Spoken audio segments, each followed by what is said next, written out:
Elon Musk reaches a $44 billion deal to buy Twitter. Well, it looks like not everyone's too happy about it, considering the Los Angeles Times made an article, and that's how long it is. Apparently there's nothing else to say about it.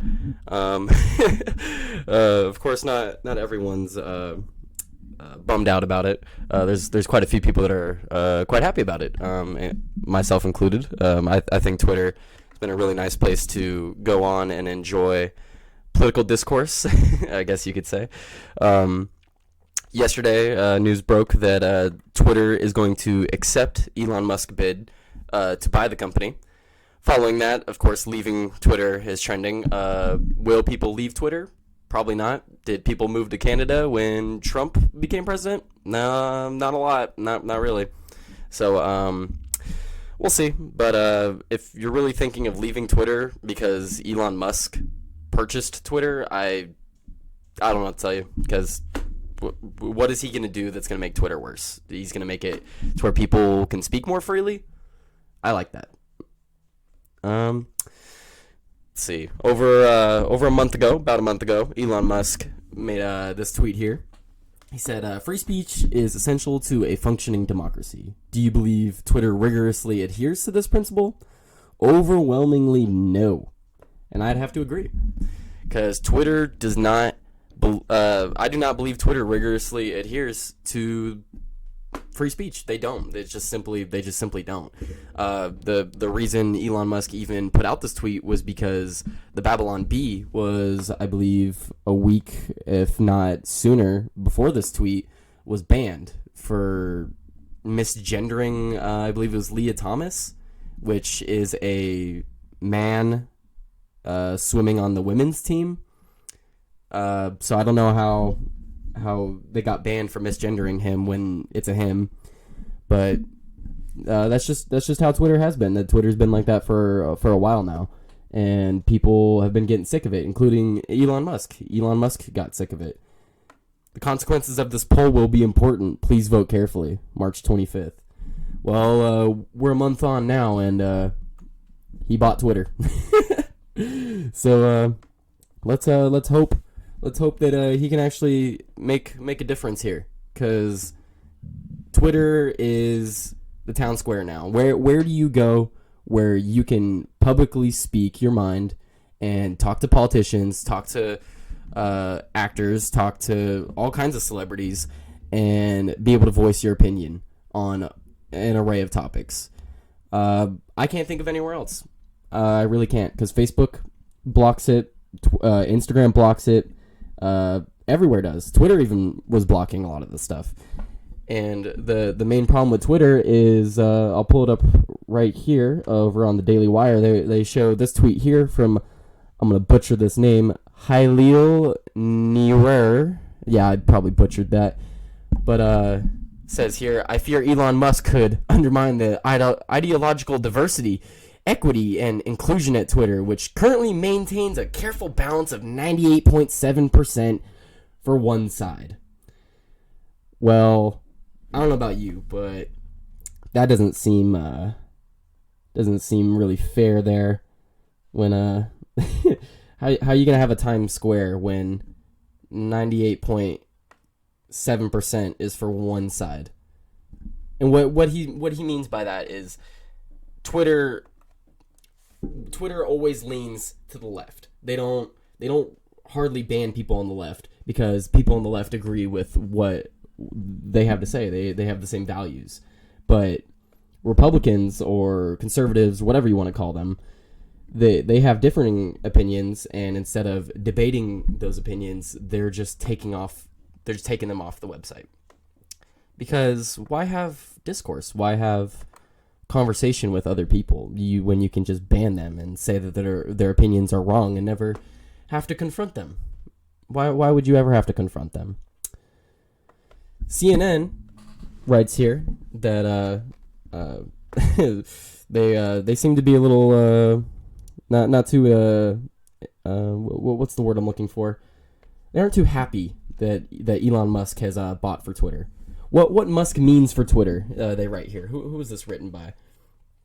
Looks like Brian Stelter and Donnie O'Sullivan contributed to this.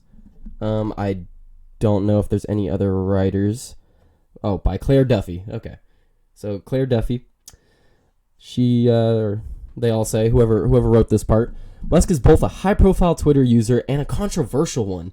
He has more than 83 million followers on the platform, which he has used over the years for everything from sharing memes and discussing his companies to insulting politicians, spreading misleading claims about COVID-19 and offensive remarks about the transgender community.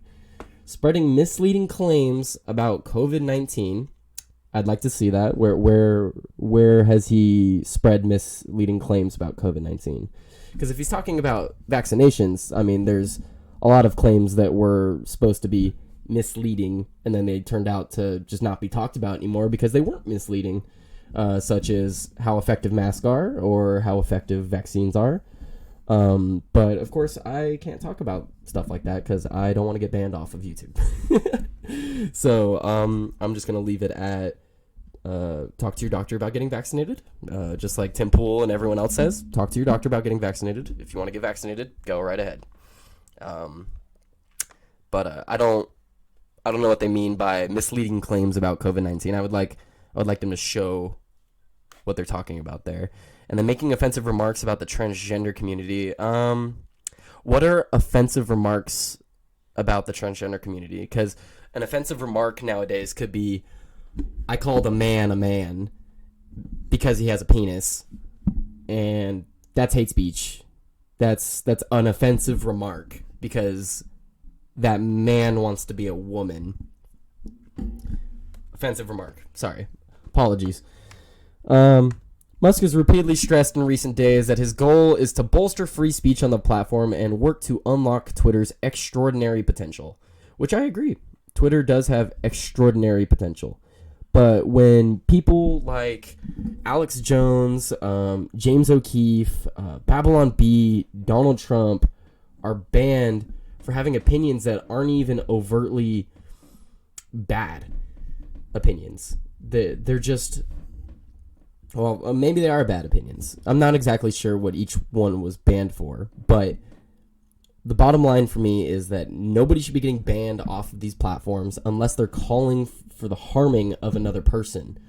We have the freedom of speech in this country. The freedom of speech is drawn at the line of where the line is drawn when someone is calling to action for someone to get hurt. If someone is calling for someone to get hurt, that is not free speech. You do not have the freedom to speak like that. You have the freedom to express your opinions in whatever way you like. You can have the most disgusting opinion ever, but as long as you're not calling for violence, I think it should be allowed. Even the most abhorrent of opinions that I would disagree with, I think should be on the platform and not be banned or censored, because those people don't just go away. You ban them, they don't just go away. They will go somewhere else. And if they go somewhere else, they will just continue to lock themselves in an echo chamber and make it worse. Their opinion won't change. It'll just be more grounded in what they think is true. And by pushing them away, you're just pushing them further towards that ideology. If we keep these people on the platform and we speak to them about just normal conversations, normal debates, we might be able to change their minds. I mean, Tim Pool, someone who brings up Daryl Davis quite a bit. I didn't know who Daryl Davis was until he went on Joe Rogan and Tim Pool. But Daryl Davis is someone who has converted many Klan members. They've turned in their robes to this man. Daryl Davis is a black man who has converted a lot of Klan members to give up the Klan. And that wouldn't be possible if Daryl just made assumptions about these people and just banned them from his life, or whatever you want to call it. No, I think keeping people on the platform and keeping them on any platform is always going to be the way to go, because if someone has a bad idea, why don't you explain it? Why don't you explain why their idea is bad? Why don't you explain how their idea could be changed or how it could be better?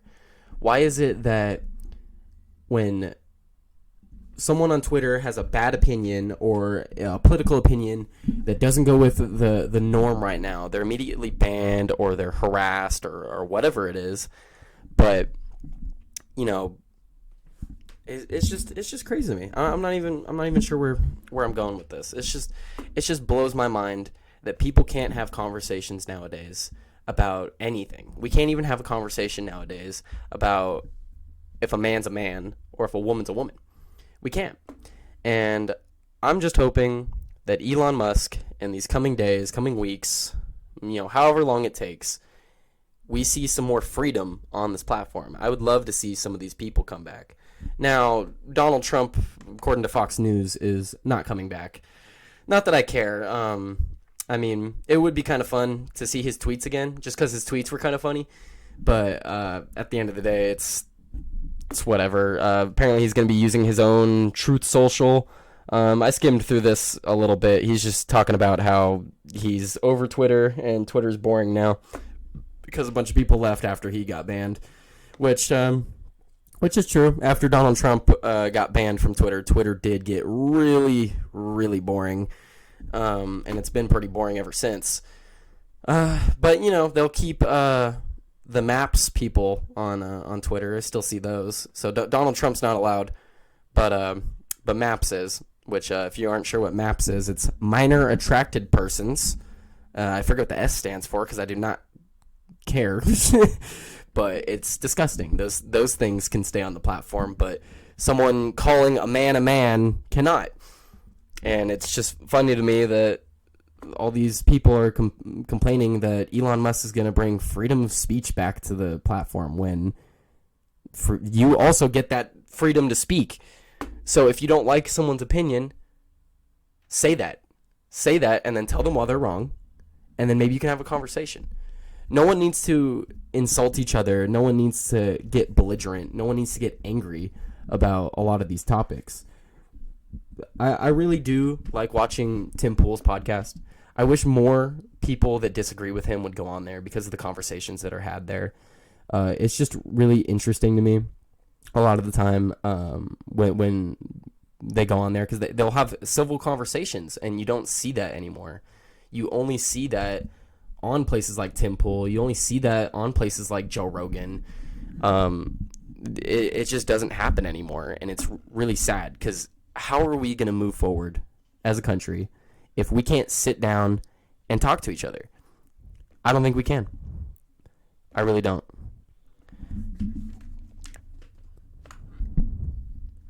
Let's see. Assuming that happens, next up on his agenda, we'll be planning how to fulfill his promises to develop new Twitter features, open its algorithm to public inspection, and defeat spam bots on the service that mimics real users. I did see something about that from Joe Rogan on Facebook the other day. Something like I think it was like 12% of Twitter users talking about the Jada and Will Smith drama were like fake people. So 12% of people were not even real people talking about it. He'll also need to have the company start authenticating all humans, as he described in a statement quoted in the Monday press release announcing the acquisition. What exactly Musk meant by the phrase remains unclear. I don't know how that phrase remains unclear. He says authenticating all humans. So he's going to find out who the bots are. What you could have said is, what exactly Musk meant by the phrase remains unclear. You could have said what exactly Musk means to do by saying the phrase. Because, there's a few ways you can go about authenticating all humans, but, whatever. I just like I like this here. I remember watching Jack Dorsey with Tim Pool and Joe Rogan on the Joe Rogan podcast, and it was really interesting. A lot of the things that they had to say go back and forth. After the podcast, I was really hoping Jack would walk away and have some things to think about for Twitter, but since then, nothing's really happened. He's stepped down as CEO. He still owns not anymore because Elon Musk bought it, but he did own decent portion of Twitter still. Not a controlling share, but he still was on the board for a time. But this is what he says about Elon Musk making his purchase of his former company. In principle, I don't believe anyone should own or run Twitter. It wants to be a public good at a protocol level, not a company. Solving for the problem of it being a company, however, Elon is the singular solution I trust. I trust his mission to extend the light of consciousness. Elon's goal of creating a platform that is maximally trusted and broadly inclusive is the right one. This is also Paraga's goal, and why I chose him. Thank you both for getting the company out of an impossible situation. This is the right path. I believe it with all my heart. So even Jack is saying that he wishes he took the company in the direction that Elon is looking to take it in. And what direction is Elon looking to take the company in? He's looking to take it in a direction where people can speak more freely and not have to worry about getting banned or censored. Now, of course, there's a lot of people on Twitter, like hashtag leaving Twitter is trending, like I mentioned at the start. And no one will really leave Twitter. If you're gonna leave Twitter over this, it's because you're afraid of your opinion being debated. And if you're afraid of your opinion being debated, maybe you should have a different opinion. Because if your opinion can't hold up to scrutiny, maybe it's not the correct opinion. And it's as simple as that. If your opinion cannot hold up to scrutiny, maybe you should get a different one. And if you're leaving Twitter because you're afraid of Elon Musk allowing more people to share their opinion, I don't know what to tell you, because I think it's great. And I think more people should be able to speak freely. The more people that speak freely, the better. I like having conversations. I like seeing people talk about all kinds of different topics. What I don't like seeing is that I don't like seeing people censored. I don't like seeing people banned. I don't like seeing people call for violence. I don't like seeing people call each other names. It's really frustrating when you're trying to have a conversation with someone, whether it's about transgenderism, whether it's about who should be the next president, whether it's about what's going on in Ukraine. No matter what, everyone just gets angry nowadays. You just get angry. I'm mad about this. I'm mad about that. I'm going to raise my voice. Because why? Because you're getting frustrated about nothing. You're getting frustrated about a conversation. And if you can't handle having a conversation, I don't know how you handle everyday life. And the answer is, you probably don't. You probably don't handle everyday life. You probably just go about your day and think the world revolves around you or something. I don't know. Who knows? I don't know a lot of people that are scared of opinions. Now I do know a few, and when I express my own opinions, it doesn't always go over so well. And I get their opinions back, but I'm never mean about it. I don't want to be mean about it. As mean as people can be, I don't want to be mean back, because it doesn't help anybody. If you're in a conversation, someone starts raising their voice, you raising your voice is just going to escalate. If you're in a conversation and someone starts calling you names, you're not going to win any points by calling them names back. If you want to have a conversation with me, if you want to have a conversation with anyone, keep your voice to, just normal levels. Stay calm. Think before you speak. Common sense things. But I don't think people do that anymore. People don't have common sense anymore. I mean, just like, I don't even know. I just hope Twitter ends up having more freedom after this. I really do. Because Twitter, that's what I was going to say. Twitter is the town square nowadays. Twitter is the town square. If Twitter goes on the way it is, I don't know how we can have productive discourse. And I don't think we can. Because if we did not have Twitter, if we did not have Facebook, if we did not have Instagram, the means of communication between the world at large would be incredibly hindered. just the fact that these organizations exist have increased our communication by just phenomenal levels. And all these big companies and all these big famous people that want to censor you because of your opinion and stuff like that, fuck them. Fuck them. Because they can go fuck themselves. And that's pretty much all I have to say on that. If you like this video, subscribe for more. I'll be doing more videos like this now that I have my setup all ready to go. Maybe I'll give an update on the Twitter